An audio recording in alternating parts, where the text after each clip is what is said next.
Assalomu alaykum va rahmatullohi aziz do'stlar, kanal a'zolari. Yangi chiqargan mishalkamiz, reduktorli variant mishalkamizda ishlatib, sinov jarayoni hozircha ishlatib sizlarga ko'rsatib beramiz. Qancha rasor sig'adi, holat qanaqa bo'ladi. Shularni qator sizlarga tushuntirib, video qilib beramiz. Yurishini ko'rib turibsizlar, umuman ovozi yo'q. Tekis ishlaydi. Mana sektordan ovoz chiqqan narsa bo'lmaydi. Bu holatda cheklari zo'r.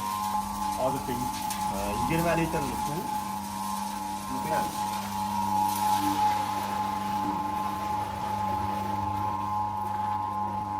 Hozir buni to'shna nimasini bilmaymiz, qancha nima ketadi, o'shani hisoblab boraveramiz.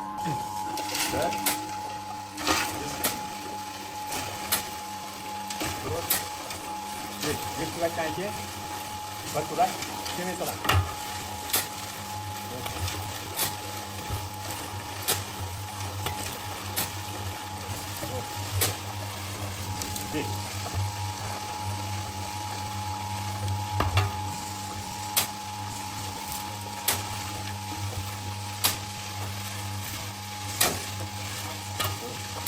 To'la qolyapti, ko'ryapsizlar.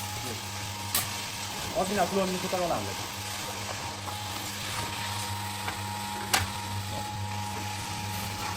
Yana bir kulak.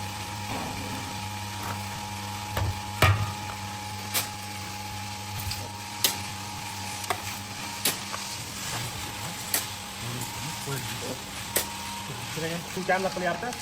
Suv qo'shamiz. Hop, yarim tas.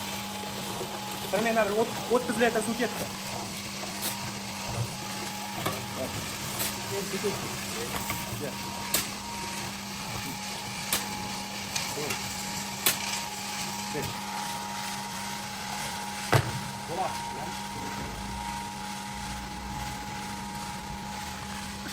Ozgina suv qo'shamiz. Me'yorini bilmaganligimiz uchun ozgina qo'shyapmiz. Mikro'ga chapay suv olib ketdi. Aralashishlari va zo'r. Keyin kamlikmi?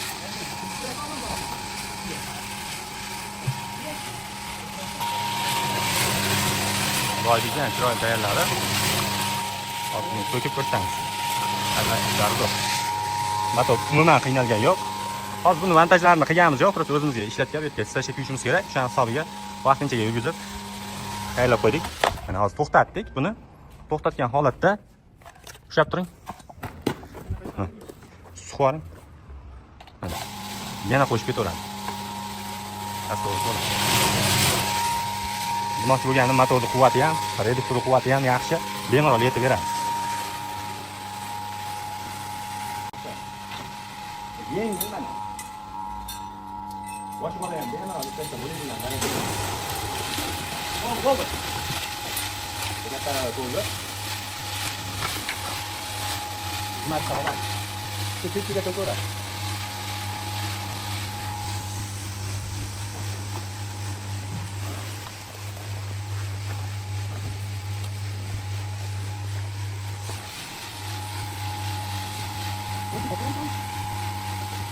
Kalau